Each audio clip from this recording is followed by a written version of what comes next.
Vamos a explicar la situación en la metrópoli para entender los sucesos de 1810 en el Virreinato del Río de la Plata. Estos son los territorios que vamos a mencionar en este conflicto: España, Francia, Inglaterra, Portugal y el Virreinato del Río de la Plata, que es colonia de España. Y estos son los personajes. Soy el rey desde hace varios años, soy de la familia Borbón. Cada familia real tiene su nombre, llamado su casa. Cada uno es descendiente de familias reales más antiguas que fueron gobernados siglos tras siglos, de generación en generación. Estoy casado con mi prima hermana y así mantendremos el destino de nuestra dinastía real. Fernando VII aclara: por eso, cuando mi padre muera, el rey seré yo. De mis 8 hermanos anteriores, los varones han muerto y otros son mujeres, por eso sucesor seré yo. Carlos IV contrajo matrimonio con su prima hermana María Luisa de Borbón, Parma. Tuvieron 14 hijos de 24 veces que María Luisa estuvo embarazada, pero solo 7 llegaron a la edad adulta. Pero veamos quién es el personaje francés. Soy jefe político y militar, me proclamé emperador de Francia en 1804 y desde entonces quiero expandir el dominio de Francia por toda Europa. Gané muchas batallas dirigiendo al ejército francés, mi poder y ejército es enorme. Mediante la guerra y las alianzas políticas mi país dominará el continente. En aquella época existían rivalidades por las colonias, por los territorios europeos. Una de ellas es la rivalidad militar y comercial entre Francia e Inglaterra. Los británicos son muy poderosos militarmente, su flota por mar es terrible y ya me derrotaron una vez. La estrategia de guerra económica me puede servir. Puedo arruinar su comercio, así se debilitará. Un bloqueo comercial es la mejor opción. En el bloqueo comercial se excluía a Gran Bretaña de todo intercambio mercantil con el resto de Europa. Pero Portugal no se plegó al bloqueo, entonces Napoleón buscó una alianza con España para invadir a Portugal. Firmemos un tratado, Napoleón, yo te permito que pases tus tropas para invadir a Portugal.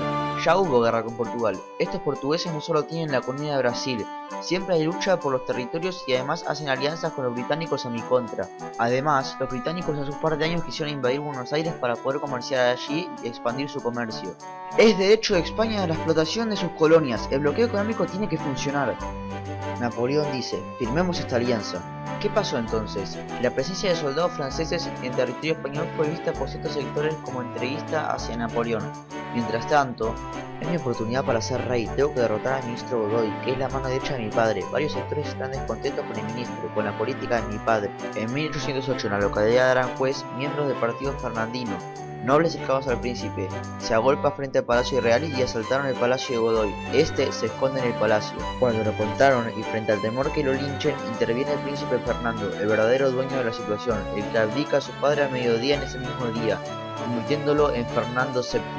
Napoleón, frente a esta situación, receloso ante el cambio de monarca, convocó a la familia real española a un encuentro en la localidad francesa de Bayona. Dirigiéndose a Fernando, Napoleón dice: su coronación fue hecha bajo la fuerza, es nula y te exijo que devuelvas el trono a tu padre. Ya mis tropas tomaron el territorio español. Si abdico, recibiré un castillo y una pensión de 4 millones de reales. Pues bien, devuelvo la corona. Fernando le da la corona a su padre y se va de la reunión.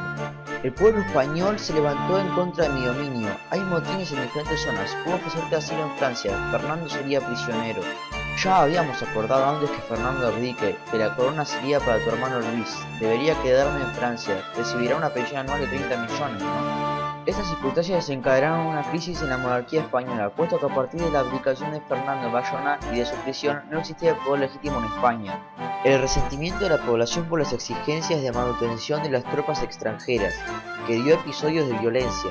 La difusión de las noticias de las abdicaciones de Bayona llevó a enfrentarse con las tropas francesas. La condición de prisionero de Napoleón creó en Fernando el mito del deseado, víctima inocente de la tiranía napoleónica. El Consejo de Castilla invalidó las abdicaciones de Bayona y se proclamó rey ausente de Fernando VII.